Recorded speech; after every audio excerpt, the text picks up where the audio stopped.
Muy buenas noches, bienvenidos otra vez a esta sesión esta vez de tarot. Yo quiero hacer esta sesión, por un lado, recordar un poco en qué estamos astrológicamente, ¿no? Esa entrada de Urano en Géminis ahora y la intensidad de Saturno y Neptuno que en este momento pues está fuertísimo y va a continuar fuerte, ya vamos a ver, ¿no? Unos cuantos días más. Entonces les voy a compartir pantalla y comenzamos a mirar. Bueno, esta es la carta hoy. Si ustedes se fijan, ahorita tenemos a Neptuno, pongamos acá el lapicito, a Neptuno, que en este momento ya está retrógrado, empezó a retrogradar hace unos días. Y al lado está Saturno que todavía está directo. ¿Qué quiere decir que esté directo? Quiere decir que Saturno todavía se está acercando a Neptuno y ya está en la parte que se llama estacionario, ¿no? Que normalmente cuando en algunos programas se lo escribe con S.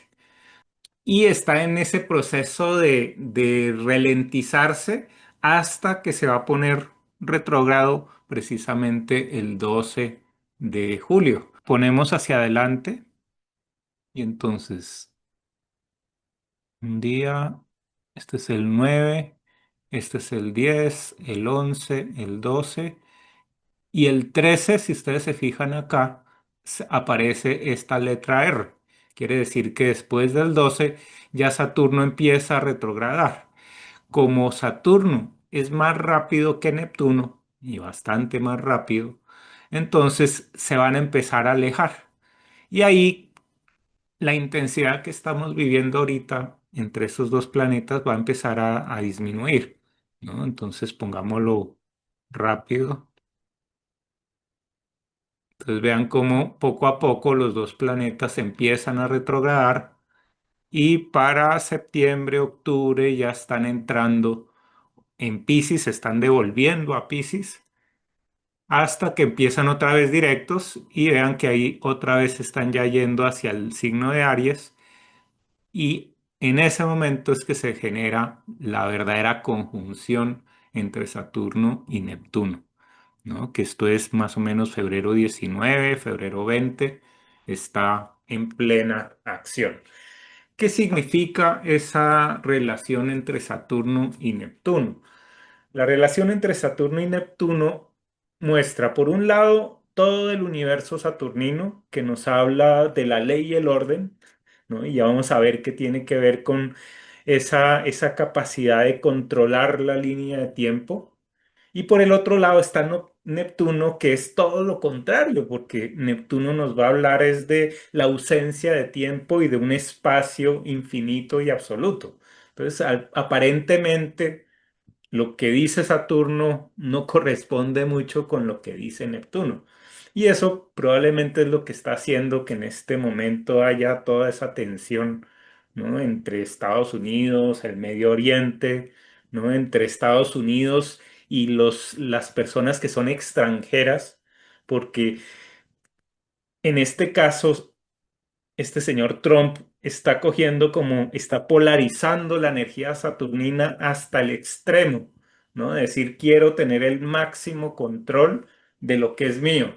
Y claro, lo que se opone a ese control absoluto es toda la gente que él no reconoce. Y ese es uno de los significados de Neptuno, el no reconocer, ¿no? Cuando uno tiene a Neptuno muy fuerte, la identidad tiende a disolverse, ¿no? Lo mismo que pasa también con el signo Piscis, que está relacionado con Neptuno. Siempre se ha dicho que la energía pisciana es una energía de disolución de la personalidad, más que de comprensión de los mecanismos como más individuales, ¿no? Entonces, por eso también hay esa polaridad, ¿no? Que ya nos toca aquí muy cerca,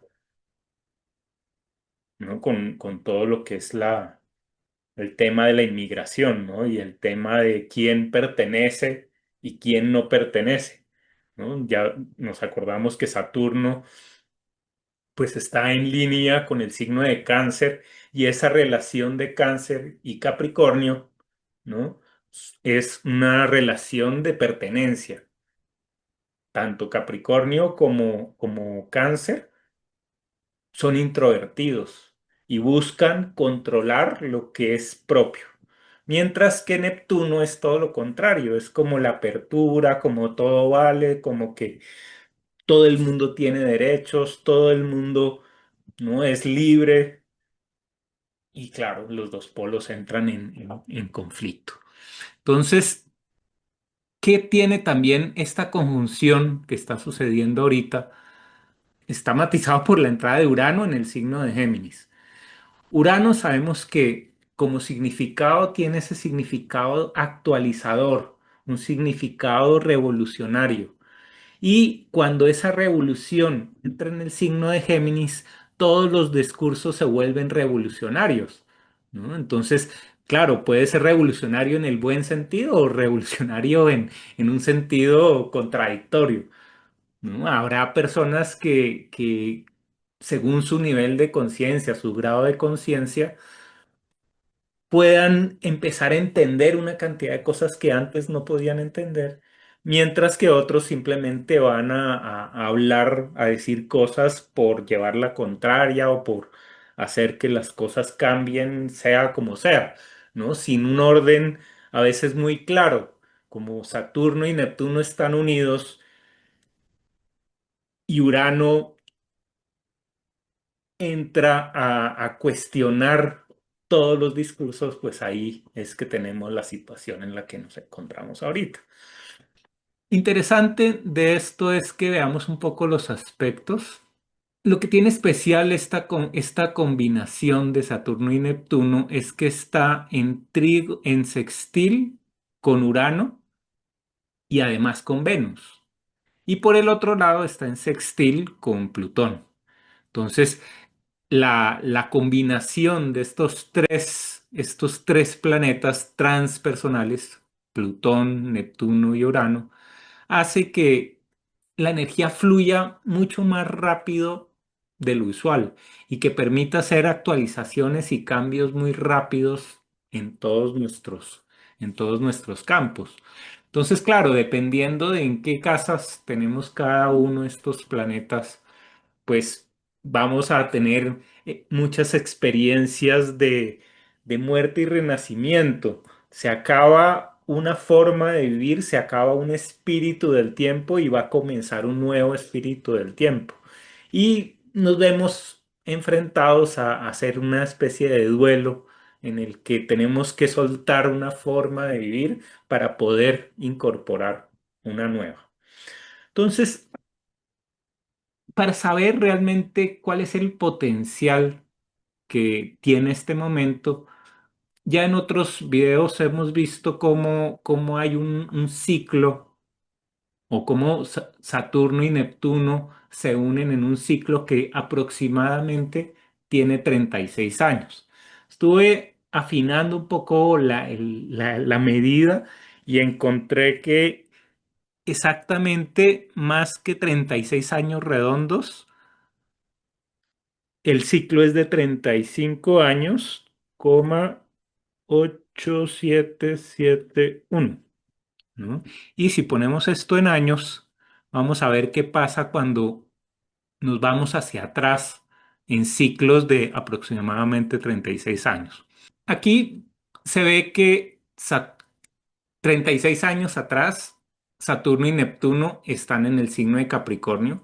No va a dar exacto la conjunción porque, como les digo, el patrón no es, o sea, es una aproximación que a veces es más, a veces es menos. Pero lo interesante es que si yo vuelvo a hacer esta vuelta, siguen estando Saturno y Neptuno juntos. Y me voy otra más atrás y Saturno y Neptuno aquí están en Leo. Aquí estamos en 1918. Nos vamos hacia atrás y para 1882 está en Tauro, ¿no? Un poquito después está acá. Si nos vamos atrás, en Acuario está casi en conjunción para 1846. Pero sí, miren, fíjense que aquí ninguno está en Aries, ¿no? Todo esto es un ciclo en otros signos zodiacales. Aquí es 1810, esta es la que nos corresponde a nosotros en Colombia, porque nosotros, ¿no? La carta natal del país tiene en conjunción Saturno y Neptuno. Y eso ya habíamos dicho que es algo que hace que la conjunción de Saturno y Neptuno que está sucediendo aplique muchísimo a nosotros, ¿no? Vámonos más atrás a ver cuándo encontramos la nueva conjunción con Saturno y Neptuno en Aries. Y eso se da en 1703. ¿Sí? ¿Qué pasó en 1703? ¿Por qué es importante como símbolo? Pues acá realmente no lo podemos ver claramente porque en este diagrama circular las diferentes fechas se van superponiendo. Entonces, por eso fue que hice el ejercicio en la que ya vamos a ver lo mismo, pero en una línea. Cada uno de estos circulitos tiene 36 años. O sea, sabemos que es un poquito menos, pero igual el ciclo se mantiene. ¿Qué le permite a uno ver cuando uno despliega la línea en una sola recta? Pues que uno puede empezar a hilar toda la historia. ¿No? Aquí, por ejemplo, tenemos el momento en el que aparece la escritura, que es cuando realmente nosotros decimos que comienza la historia, porque antes de escribir, pues no sabemos, solo tenemos registros arqueológicos, pero no sabemos exactamente qué es lo que sucedió en toda esa época del pasado. Si nosotros nos vamos ya a lo que estamos viendo ahorita, ese momento de 1703 está acá. Y ahí es donde vemos un personaje que es importantísimo para lo que estamos viviendo en este momento, que es Newton. En ese momento, Newton en 1703 tiene 60 años. Luego ya ha hecho la mayor parte de todo su trabajo. ¿Cuál es ese trabajo? Él se inventó el cálculo infinitesimal. Inventó el cálculo integral, inventó el cálculo diferencial, inventó la ley de la gravitación, sí, la ideó. La- Trabajó sobre la espectropía, ¿no? La mecánica de fluidos. Bueno, parece que en el campo de la ciencia cambió completamente el mundo y le da inicio a toda una época que vamos a llamar el racionalismo, ¿no? Ese racionalismo ahorita, si lo vemos como un ciclo, para el 2026 está cerrándose. Luego, ahorita estamos por comenzar un nuevo ciclo que está totalmente como una hoja en blanco, ¿no? ¿Qué vamos a hacer? Pues vamos a coger toda esta energía de 1703 donde aparece la ciencia y vamos a ver cómo esa ciencia que en la época de las guerras genera los computadores y que hace que esos computadores para la conjunción de 1989, que es en Capricornio, genere los computadores personales. De este momento, es decir, en 36 años llegamos a la inteligencia artificial. Entonces, si nosotros miramos la historia, ¿no? La historia completa, ¿no? Si nos vamos hasta desde que somos Homo sapiens, pues vean que ese pedacito de historia en el que surge la inteligencia artificial es pequeñísimo, ¿no? Tiene una evolución de solo 36 años en miles de años. Entonces, esa es la diferencia que hay entre el- lo que vamos a llamar el pensamiento lineal, que ordena todos los hechos en una sola línea, y el pensamiento que vamos a llamar espacial, que va a ser el que va a integrar todo este conocimiento en un solo momento. Entonces veamos ahora sí, vámonos al tarot a mirar cómo vamos a enhebrar estas dos formas de ver la historia, una circular y la otra lineal. Entonces empezamos mirando la carta que a mí quizá me parece la más importante de todo el mazo de tarot, porque esta carta nos habla principalmente de dos cosas. Por un lado, nos va a hablar de lo que es el espíritu. En el tarot, las figuras femeninas, en primer lugar, nos hablan de la parte espiritual y las figuras masculinas nos van a hablar del tema práctico, del tema del día a día, ¿no? De lo que vamos a llamar un pensamiento lineal frente al pensamiento espacial que tiene que ver con todo este campo de lo espiritual. Lo primero que uno hace cuando uno saca una carta de tarot es ver qué nos dice la figura en general. Encontré que solo hay 6 cartas en el tarot de Marsella que son completas, es decir, que tienen un personaje que va desde la línea de abajo hasta la línea de arriba. ¿Cuáles son esas cartas? Veámoslas para poder entender cuál es ese significado de la carta 14. La primera carta que uno ve en el mazo completa, de piso a techo, es la carta que no tiene número. De todas las cartas del tarot, hay una que no le pusieron el número. En general, todas las cartas tienen el número en la parte de arriba. Esta está vacía.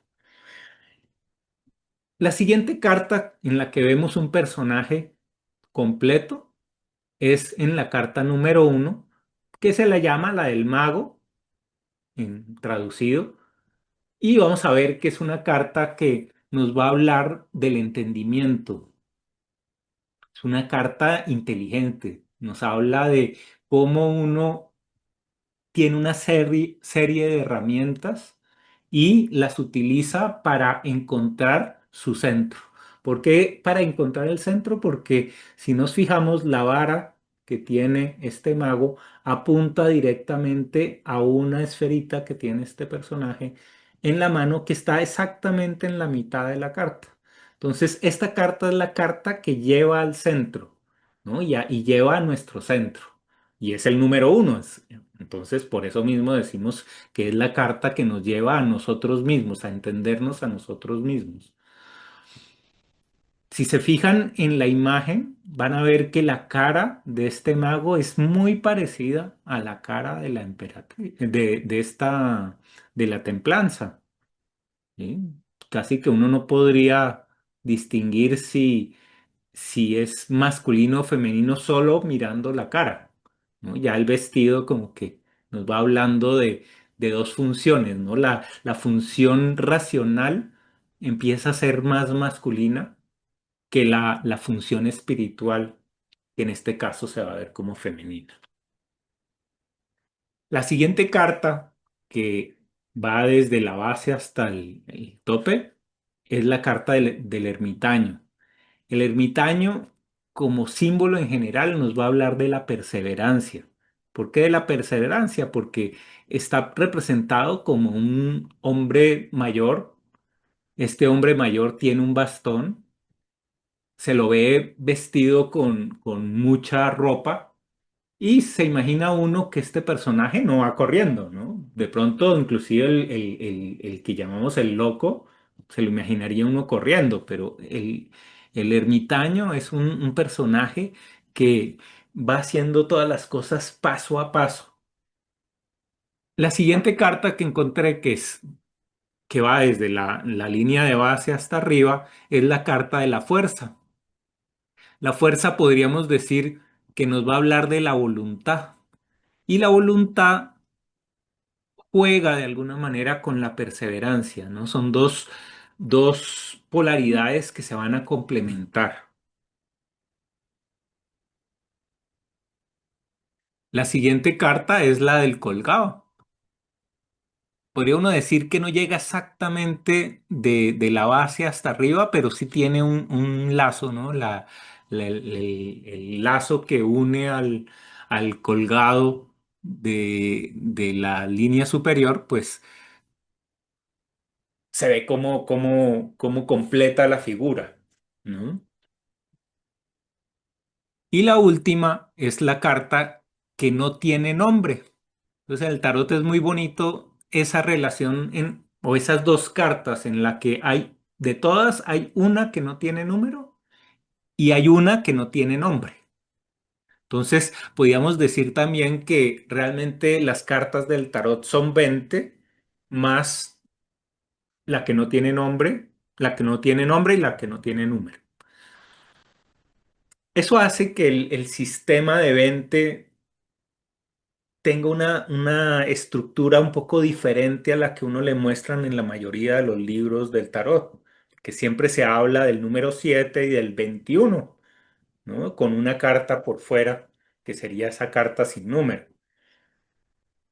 Ya después en el curso vamos a ver cómo podemos estructurar todas las cartas del tarot en una matriz de 20 elementos. Descifremos un poco el significado de estas cartas, porque no es casualidad que sean seis. Podemos decir de alguna manera que el ermitaño nos lleva a reflexionar en el elemento tierra. ¿Por qué? Porque la tierra nos habla de todo lo que tiene un proceso que va, que tiene un método, ¿no? En el que uno va caminando paso a paso. Por el otro lado, la carta de la fuerza es muy fácil asociarla con el elemento fuego. El mismo león que tiene esta carta nos habla de la ferocidad o nos habla de ese brillo, de esa, de ese poder, ¿no? Que tiene nuestra parte animal y que en cierta forma tiene un punto de inconsciencia, ¿no? De instinto que no siempre es racional, ¿no? Al contrario del ermitaño que tiene una lámpara elevada y nos va a hablar de todo eso que nosotros comprendemos, de comprender las cosas de una manera precisa. ¿Sí? Ahora, si comparamos la carta del mago con la carta del colgado, también vamos a encontrar cosas bien interesantes porque de alguna manera la cara del mago, que decíamos que es muy parecida a la de la templanza, también es muy parecida a la del colgado. Parecerían tener la misma edad. El vestido es muy parecido, está dividido en cuatro partes. Aquí también está dividido en cuatro partes.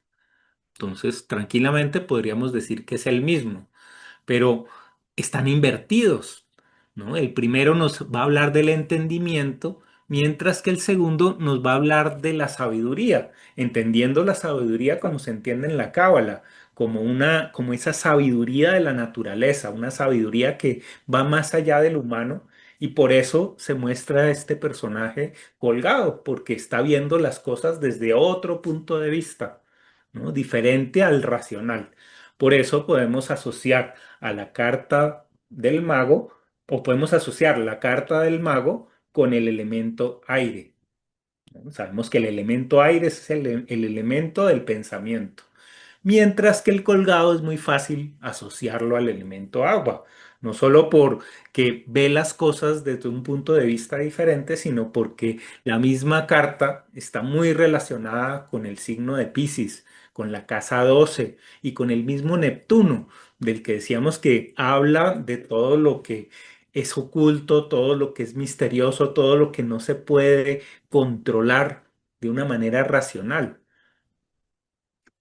Podemos decir que en cierta forma el mago es bastante uraniano, ¿no?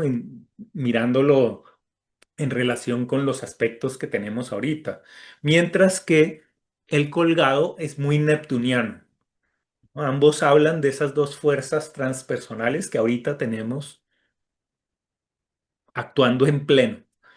Y finalmente vamos a ver que podemos relacionar las dos, la carta que no tiene número con la carta que no tiene nombre.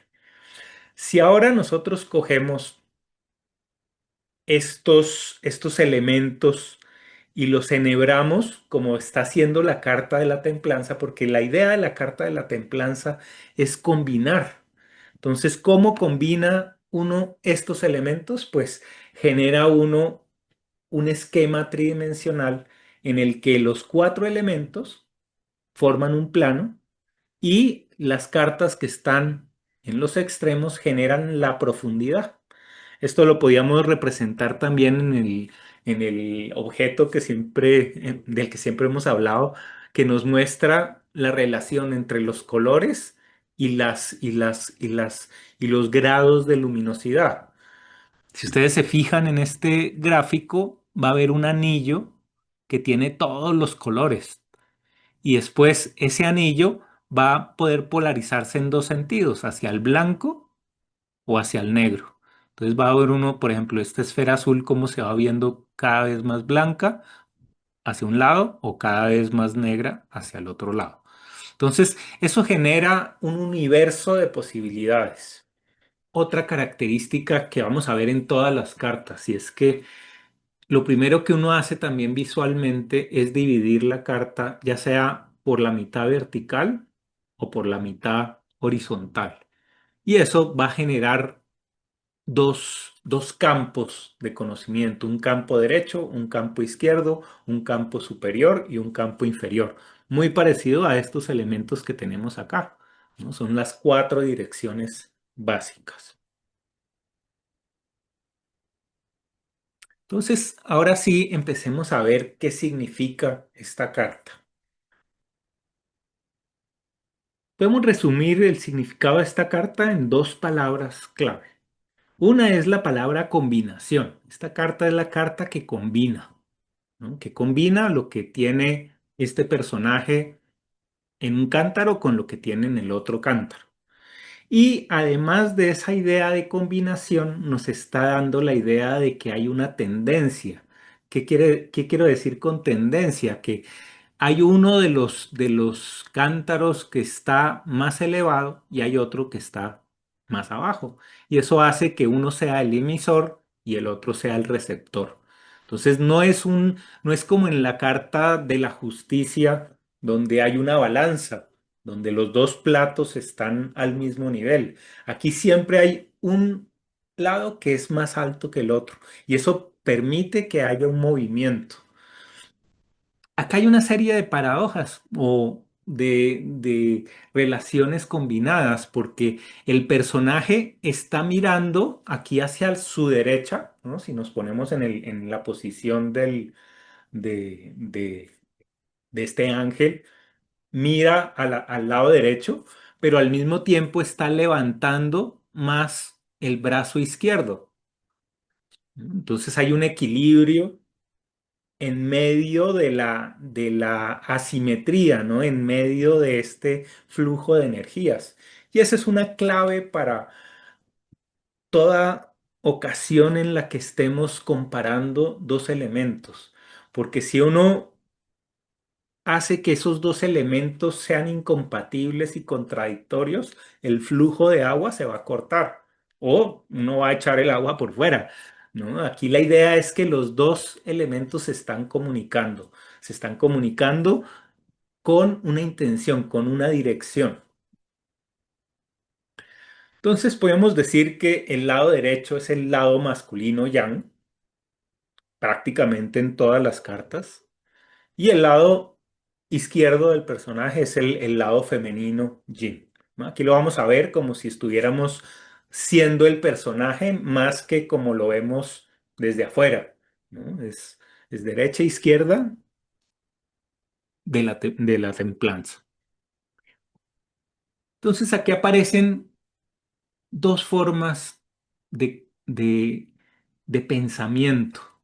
Vamos a llamar a uno el pensamiento lineal y al otro el pensamiento espacial, como hemos dicho antes.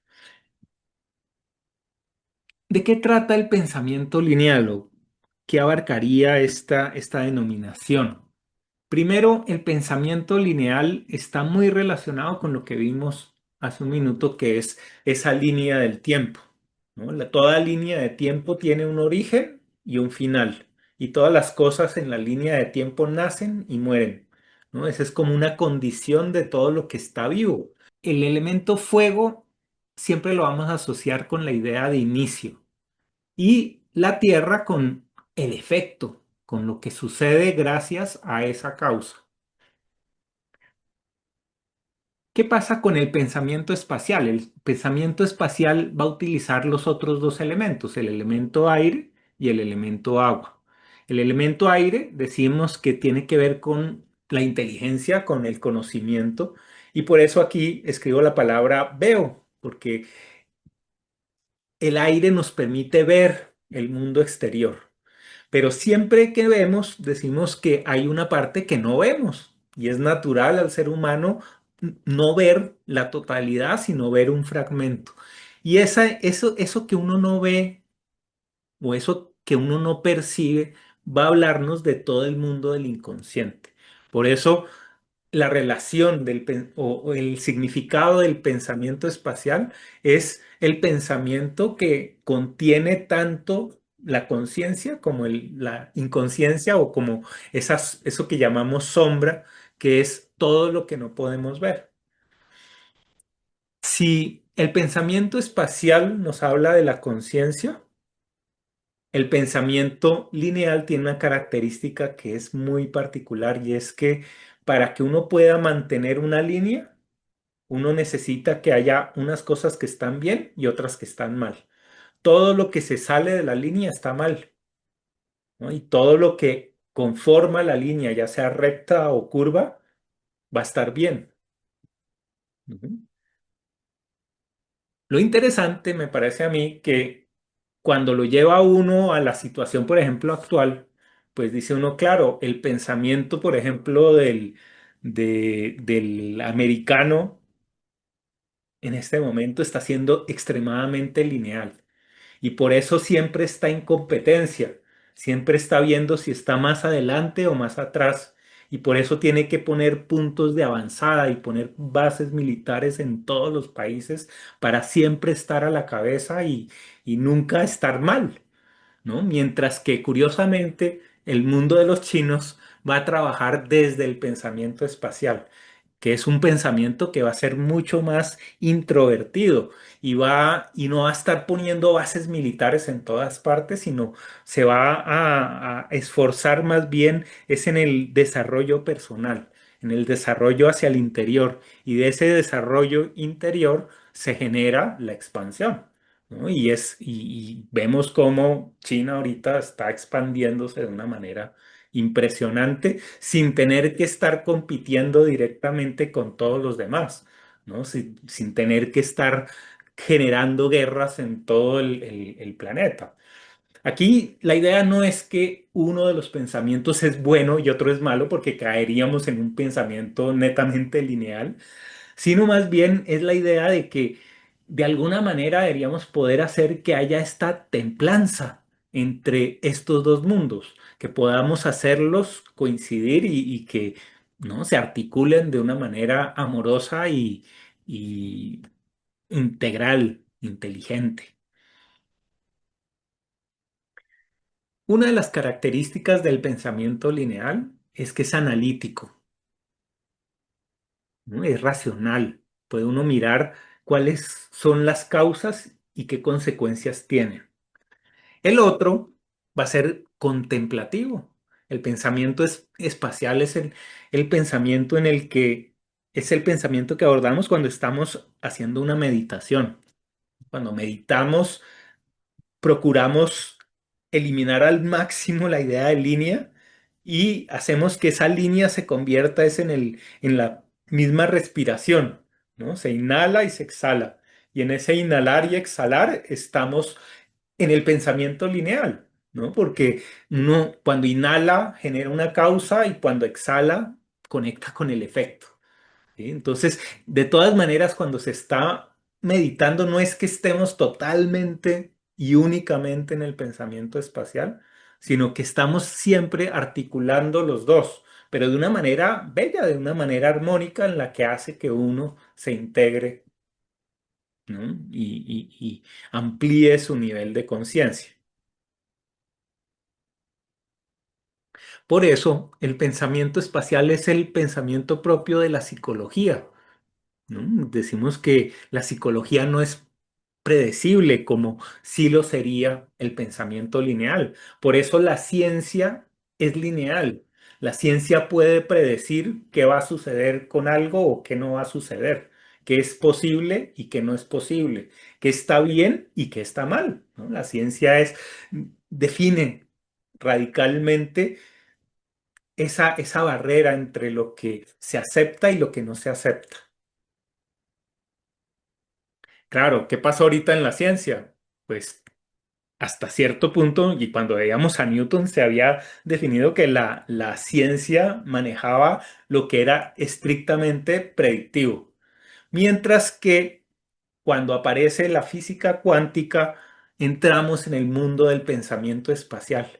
Ese pensamiento espacial que nos va a llevar a pensar en que un objeto puede estar en dos lugares al mismo tiempo, ¿no? Un electrón, una partícula subatómica puede estar en unos estados que son intermedios, que no está ni aquí ni allá o está en los dos lugares al mismo tiempo, ¿no? Entonces, ese pensamiento, ese tipo de pensamiento muchas veces contrasta con el pensamiento lineal y genera muchas veces hasta guerras entre las dos polaridades, ¿no? Y por eso muchas veces a la psicología no se la considera ciencia, porque precisamente su capacidad de predecir está limitada a la personalidad y al alma y a una cantidad de cosas que pues no se sabe que se puedan predecir de la misma manera que un experimento químico.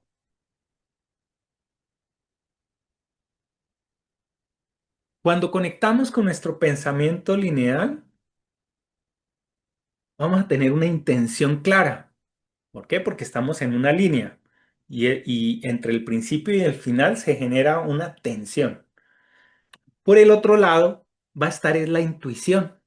La intuición no siempre sabe de dónde saca sus fuentes, qué cosas está relacionando y genera una idea, ¿no? Son dos caminos que cuando uno combina, ¿no?, la intención con la intuición, ahí viene una lectura de tarot. ¿Por qué? Porque el mismo consultante viene con una intención.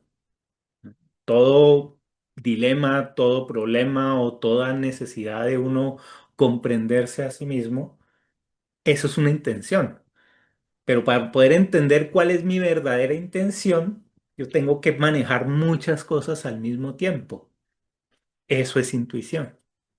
Entonces, aquí ya vemos cómo los dos se pueden empezar a relacionar. Y más aún cuando hablamos del lenguaje y de la interpretación de ese lenguaje.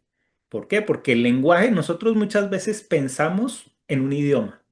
Pensamos con letras, palabras y pensamos de una manera que sea lógica, en donde una idea lleva a la siguiente y la siguiente idea lleva a la que viene después y así se van encadenando ideas. Mientras que cuando uno, por ejemplo, está soñando, uno va a mezclar una cantidad de cosas de una manera impresionante y por eso es que uno en un sueño al mismo tiempo puede estar haciendo varias cosas y al final cuando uno se despierta y trata de describir lo que soñó, le queda casi imposible porque está manejando otra forma de pensar. Siempre que nosotros estamos hablando, en silencio estamos interpretando eso que estamos escuchando, ¿no? Entonces también aquí hay esa unión de los dos cántaros, no son dos polos diametralmente opuestos como lo que veíamos entre Estados Unidos y China, ¿no? La misma carta nos va a hablar de los dos escenarios. Nos puede hablar en un caso de un escenario en donde se riega el agua, así como de otro escenario en el que el agua se está integrando. Entonces ya vamos a ver en el desarrollo del curso qué pasa cuando uno combina esta carta con otras cartas. Cuando uno combina las cartas, empieza uno a ver cuál es la evolución, cuál es la línea, ¿no? Si hay una carta antes de esta en la que hay un caos líquido, por decirlo de alguna manera, y después viene esta carta, pues diría uno que todo ese ámbito emocional que representa el agua se está ordenando. Si al contrario aparece primero esta carta y después viene alguna otra en donde uno ve al agua desparramada, pues el significado se va a diluir, se va a esparcir, ¿no? Ya vamos a ver con detalle cuáles son los casos relacionados con las preguntas, porque en teoría pues todo es posible. Entonces, en el tarot vamos a ver dos tipos de lectura. Una que vamos a llamar la lectura simbólica, que es la que va a fijarse precisamente en los elementos que tiene la carta. En este caso, por ejemplo, los cántaros, el agua, las alas, y vamos a ver que en la frente este personaje tiene una flor. Para mí ese es bien importante, ese símbolo, porque me recuerda mucho la estructura del cerebro. ¿Cómo es el cerebro? El cerebro tiene dos grandes hemisferios, ¿no? El hemisferio izquierdo y el hemisferio derecho. Pero además de los hemisferios, tenemos un lóbulo frontal, ¿no? Y la flor nos va a hablar de ese lóbulo frontal. Y por el otro lado hay esa conexión entre el cerebro y los intestinos y la microbiota, ¿no? Esa microbiota que va a trabajar más en el campo espacial, en el campo inconsciente y a medida que la energía se eleva, se hace consciente, ¿no? Entonces tenemos como esas cuatro direcciones otra vez, ¿no? Que nos va a ubicar como un GPS, como una brújula que nos va a decir estamos más hacia el lóbulo frontal, estamos más hacia el bulbo raquídeo, estamos más hacia el hemisferio derecho o más hacia el hemisferio izquierdo.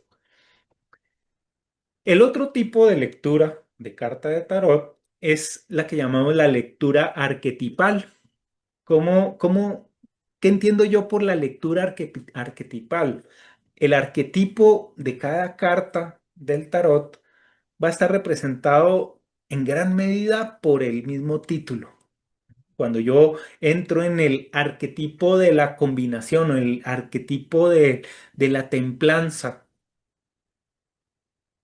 empiezo a ver que no importa si la carta tiene o no tiene una flor, si tiene el cántaro pintado de un color o de otro, porque en general todas las imágenes que nos recuerdan, que nos recuerden algún tipo de combinación pertenecen a este gran arquetipo. Todo lo contrario a lo que pasa con la lectura simbólica. En la lectura simbólica vamos a decir, vamos a utilizar el tarot de Marsella y específicamente esta versión que tenemos del tarot de Marsella. ¿Por qué? Porque cada símbolo aquí va a cambiar ligeramente con otros mazos, incluso del tarot de Marsella, ¿no? Entonces, podríamos decir que son opuestas, ¿no? Que la lectura simbólica y la lectura arquetipal son contradictorias. Lo que vamos a hacer es precisamente hacer una templanza entre las dos, ¿no? Temperar el significado de uno con el significado del otro para que el significado, la interpretación final, tenga esa tendencia que nos lleva a comprender un universo que es multifacético.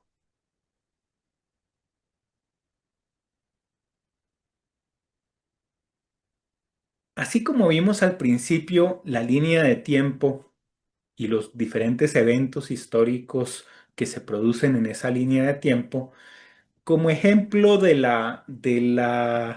este pensamiento espacial, vamos a poner lo que es la paleta de colores que traen los programas de diseño actuales. Ahí hay una diferencia muy grande con las posibilidades que tenían las primeras cartas de tarot, porque se imprimían con un número limitado de colores. Nosotros ahorita tenemos la posibilidad de ampliar nuestra paleta, ¿no? De una manera increíble. Este esquema tiene 16 millones de colores. Entonces, ¿qué pasa? Podíamos hacer una mezcla entre los dos sistemas. Podíamos utilizar las líneas del tarot, ¿no? De la carta, de una manera fija y estable. Y vamos a colorear esta imagen con estos 16 millones de colores. Vamos a poder darle unos matices que antes era muy difícil darle.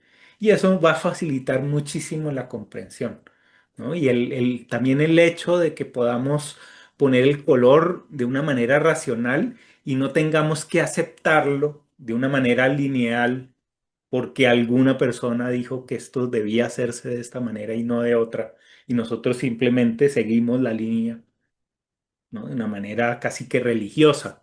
Aquí vamos a utilizar el color para cuestionarnos cosas, para poder ver otros matices que no habíamos visto en la carta original. Quería mostrarles también, veamos acá, un ejemplo en el que vemos cómo funciona la paleta de colores, que es bien interesante. Y traigamos la paleta de colores. Esta es la paleta de colores. Entonces, ¿se acuerdan que hemos visto nuestra esfera? Vamos a ver si la puedo poner aquí también al otro lado. Sí, y pongamos acá el color. Entonces, ¿cómo funciona esto?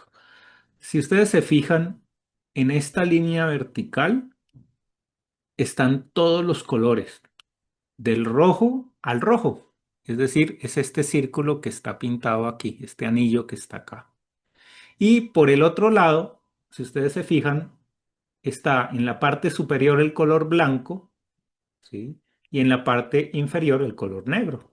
Entonces aquí en solo este gráfico ya tenemos todas las posibilidades. Puedo yo escoger cualquier color, sea rojo, anaranjado, amarillo, verde, azul, ¿no? Violeta, magenta o otra vez rojo. Y con cada uno de esos colores yo puedo seleccionar si el color es más blanco o más oscuro. O si está más saturado, es decir, es más puro o es más grisoso. Entonces esto por eso es que nos dan 16 millones de colores. Yo puedo empezar a jugar con, con, con, ¿no? Con diferentes matices. Entonces, por ejemplo, si yo digo que esta carta, ¿de qué color sería el fondo de la carta? Entonces, digamos, para este ejercicio que lo vamos a pintar de azul. Entonces me voy en el círculo horizontal a los colores azules, ¿no? Y entre los colores azules puedo tener el azul que es más verdoso o un azul que es más violáceo, ¿no? Más violeta. Entonces digamos que es un azul más bien claro, ¿sí? Y aquí está, si ustedes se fijan en este cuadrito, está el color que va a resultar. Entonces, si es un cielo, probablemente lo vamos a hacer hacia el lado de arriba para que nos quede bastante claro. Entonces, le decimos que lo acepte y cogemos el baldecito y empezamos a colorear. Uy, ponemos a colorear. Aquí yo tengo que hacer un ajuste.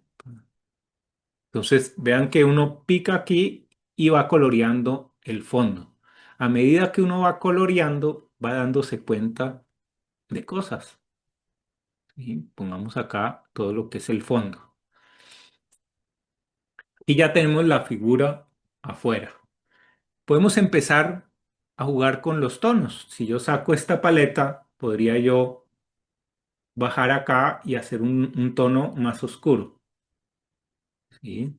Y digamos que vamos a pintar el vestido, ¿sí? Con un color. Vean lo que va pasando, ¿sí? Entonces, a medida que nosotros pintamos con un color, nos vamos dando cuenta de cómo es el vestido. Decimos, ah, vea, aquí hay, ¿no? Esto podría ser una parte del vestido y esta la otra. Acá podemos empezar a colorear. La idea es poder empezar a colorear, pues, cada uno de los espacios. Y coloreemos acá también esto. Entonces, lo bonito de esto es que a medida que uno va coloreando se va dando cuenta del detalle. ¿No? Entonces, vean, pongamos acá, acá y acá. Ahora, este es un ejercicio puramente gráfico. Entonces vamos a poner otra tonalidad más oscura y coloreemos esto más oscuro. Entonces vean que ya está quedando una carta muy diferente a la original,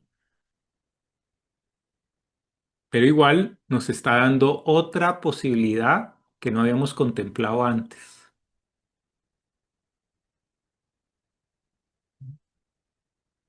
Y entonces empiezan a aparecer, por ejemplo, este tipo de cosas que dice uno, ¿y esto de aquí qué es? ¿No? En el tarot de Jodorowsky esto parece más un pie. Aquí parecería como parte del vestido. ¿No? Hagamos otro ejercicio y pongámosle otra tonalidad. Y vamos poniendo cada vez más oscuro. Entonces podemos colorear esto más oscuro, esto más oscuro, esto más oscuro, esto más oscuro y esto más oscuro. Y podemos, por ejemplo, poner acá otro más oscuro. Entonces vean lo que va pasando. ¿Mm? Y esto es puramente intuitivo. Aquí no hay un pensamiento lineal. Aquí estoy totalmente en el pensamiento intuitivo. ¿Mm? El pensamiento racional o el pensamiento lineal iría a mirar la carta original y en qué medida se han pintado, en qué medida se ha pintado esta carta con unos colores o con otros y qué querían decir esas personas, ¿no? Exactamente. Mientras que aquí yo estoy generando nueva información, ¿sí? Puedo empezar a cambiar. Yo digo, bueno, ya puse mucho azul, entonces empecemos a ver qué pasa si hago un contraste con un color más amarillo. ¿Sí? Entonces, acá pongamos, por ejemplo, este color y pintemos el vestido a ver qué pasa.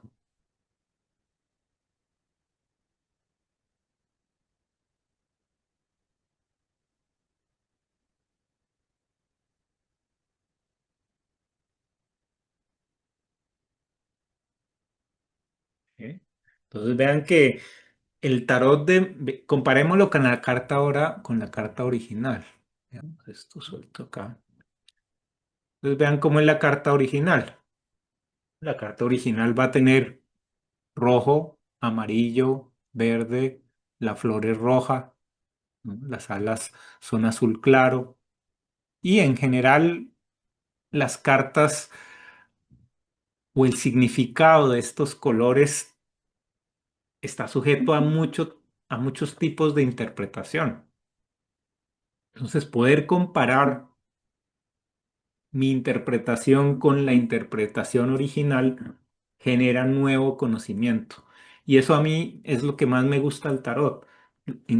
Cada vez que yo puedo utilizar el tarot para descubrir algo que no sabía, ahí yo pienso que cumple con su función, ¿no? Y no necesariamente es una función predictiva de yo preguntar por una situación o por otra, sino es ese trabajo interior, esa alquimia interna que uno está haciendo en el momento en el que uno cambia la ruta inicial y empieza a explorar, ¿no? A ver qué pasa, ¿no? ¿Qué pasa si cambio los colores? ¿No? Pregunta técnica, Sergio. A ver, ¿Y esas paletas de colores uno las puede aprender a Mauricio? ¿Están por ejemplo, en el PowerPoint o dónde están? ¿O son de la eh, red o son de algún en programa o algo? PowerPoint se puede conseguir, pero para colorear imágenes no es tan bueno. Para eso sí se necesita un editor de dibujo, desde el Paint básico. En los Paint. celulares muchas veces hay programas, ¿no? de, Ujú. de colorear. Sí hay que conseguir un programa de colorear para hacer esto así de rápido, porque imagínense ustedes esto con Prismacolor o con témperas, pues es un ejercicio muy bonito, pero pues no tiene esa posibilidad que a mí me fascina de decir, no me gusta este color, ¿qué pasa si yo a ese vestido le pongo más bien un anaranjado. ¿Sí? Sergio, te ¿Sí? interrumpo. Hay una, es una aplicación web que es prácticamente lo mismo que el Photoshop, pero es gratuita, se llama Photopea. Entonces Ah, tiene todas estas funciones que tú estás tomando del Photoshop, pero gratis y se puede pues, tener acceso por la web. Yo te la paso mañana para que tú la estudies, la bueno. mires y ves si es práctica. Hace un ratico antes de que Raquel preguntara, estaba pensando en eso, porque es bueno, porque podías dar la indicación de cómo Sí, en los llegar a ese programas que... cuadro, cómo cuadraste el baldecito para que te cogiera X espacios para colorear. Y es exactamente, o sea, yo estudié durante un tiempo Photoshop y con esta es prácticamente lo mismo. Entonces uno Sí, puede estudiar esa aplicación estudiando tutoriales de Photoshop que son mucho más frecuentes de encontrar. claro. Te lo La mando parte de la ahorita. coloreada es muy fácil. Lo único que hay que saber es esto, que ¿no?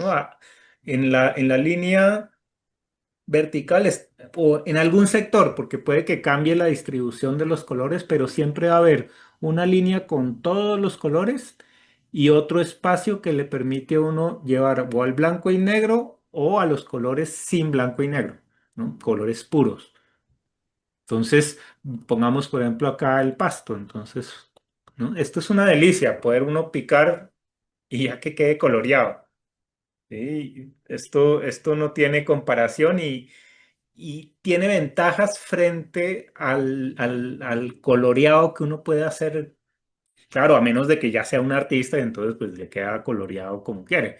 Pero uno que no sabe, o el que no sabe colorear, pues dice, no, pues con esto puedo yo jugar hasta que me guste la carta, ¿no? Entonces yo digo, bueno, esto puede tener varios tonos de verde, no solamente uno. Y cada vez que uno va coloreando, la idea también es empezar a contar, ¿no? Entonces, cuando uno tiene, por ejemplo, acá uno dice hay uno, 2, 3, 4, 5, 6, 7, 8 y 9. Dice uno, ah, ¿qué quiere decir el número 9? ¿No? El número 9, por ejemplo, es el número del ermitaño, ¿no? La carta del ermitaño. Entonces, de pronto aquí me apareció un ermitaño escondido que me da otra información, ¿no? Yo puedo decir que esta temperancia tiene escondida por acá un pequeño ermitaño que uno no puede ver, pero está actuando, ¿sí? Y eso no es que lo diga un libro, no es algo que yo me tengo que aprender, sino es algo que igual que los colores voy sacando en la medida que aparece, ¿no? Yo digo, me aparece el ermitaño, entonces yo digo, ah, me pregunto, ¿qué relación hay entre el ermitaño y la templanza? Entonces ya habíamos visto que las dos cartas son cartas completas, ¿no? Nos está hablando el sagrado masculino y el sagrado femenino, ¿no? De la parte práctica y de la parte espiritual, o de la parte material y la parte espiritual, ¿no? Entonces, toda carta espiritual tiene dentro de sí misma lo práctico y lo masculino y lo complementario. No hay algo, no hay ninguna carta que sea absolutamente el arquetipo. El arquetipo va a estar compuesto de una multitud de símbolos que conjugados generan el arquetipo general. El colorearlo permite hacer todo tipo de reflexiones, ¿no? Imagínense, por ejemplo, normalmente, pues, la carta la vamos a ver. ¿Será que? Bueno, después la pongo. Pongamos, por ejemplo, una tez mucho más oscura. ¿Qué pasa si yo pinto a mi emperatriz, ¿no? Con otras tonalidades? Y empiezo a pensar. Entonces, ese diálogo entre lo que aparece, entonces, a mí me gusta ser rebelde. Entonces, empezamos a explorar a ver qué pasa. Entonces empieza uno a pensar, ah, vea que yo había oído hablar del concepto de la Virgen Negra. ¿Qué es la Virgen Negra? Pues es ese sagrado o lo sagrado de lo que es oculto o lo oculto o cómo lo oculto se relaciona con lo sagrado, ¿no?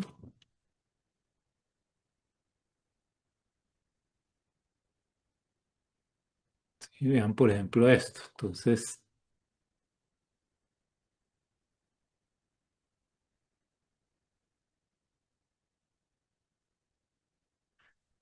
pues ahí ya llevamos la contraria ¿no? A la tradición. Identifican los dos modos de pensamiento. Se dan cuenta que los usamos los dos. Es decir, cuando hablamos, estamos en lineal. Entonces, claro, lo interesante también me parece a mí es que todos tenemos una tendencia, ¿no? Por ejemplo, yo tengo una tendencia más hacia lo espacial que hacia lo lineal. Y por eso muchas veces se me dificulta mucho esa linealidad, porque estoy pensando en 20 cosas al mismo tiempo y tengo que ponerlo en una sola línea para poder comunicar la información, ¿no? Finalmente lo hago de una manera o de otra, pero habrá otras personas que logran articular linealmente mejor su discurso, pero de pronto no tienen esa imaginación espacial para jugar, no se permiten jugar con las cartas del tarot, ¿no? Como que dicen, no, yo quiero saber es cómo se hace bien, no quiero equivocarme, ¿no? Y ahí ese es otro set mental que busca es la historia, que busca es los modelos de las personas que han hecho tarots que son reconocidos, ¿no? Es otra línea de investigación. Entonces voy a buscar el color que se asemeja más a los primeros tarots que yo he encontrado, por ejemplo, ¿no? En lugar de ponerme a inventar aquí que todo es posible. Pues claro, puede haber inclusive guerras, ¿no? Entre los que dicen, no, esto que está haciendo es inadmisible y otros que digan, no, pues esto libera totalmente la interpretación para uno realmente hacer que las cartas sean suyas.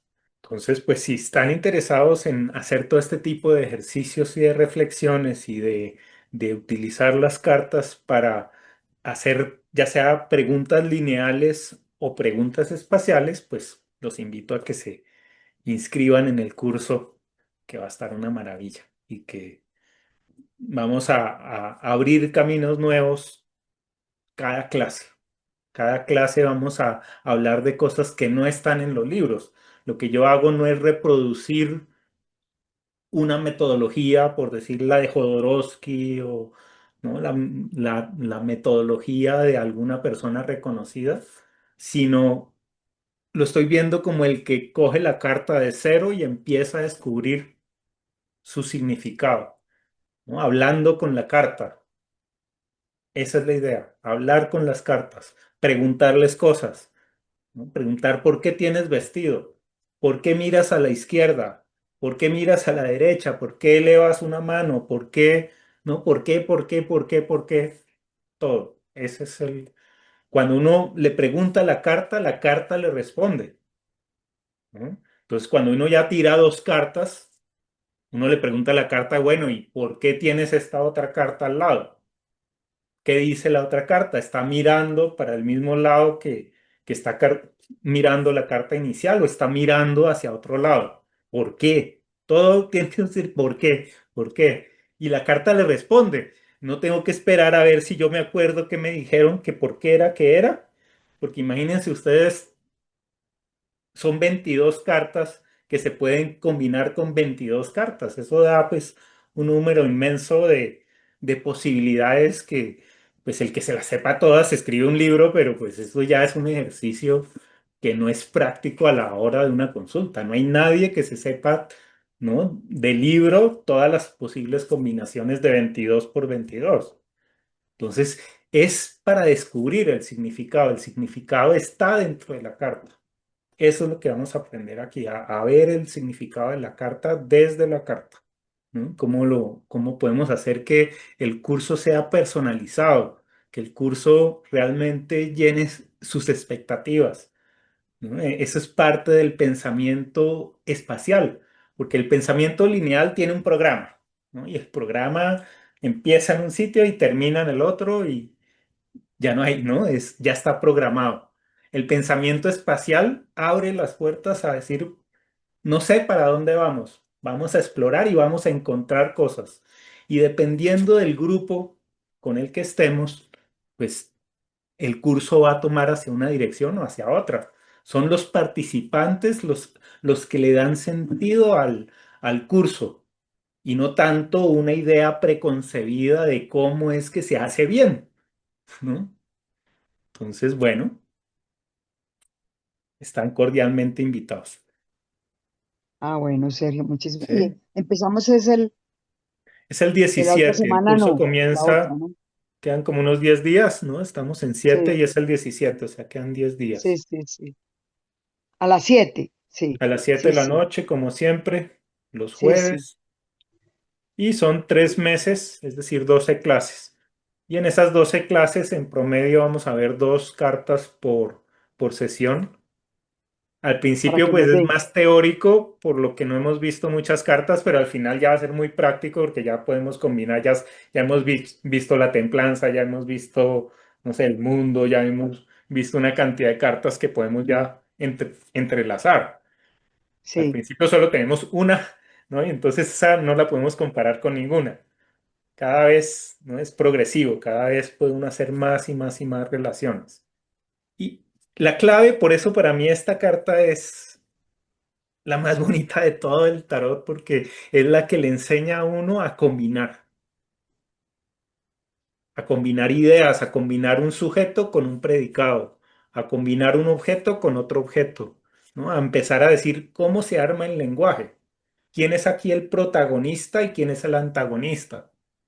Nos vemos. Gracias, feliz noche. Chao. Gracias, chao, feliz noche.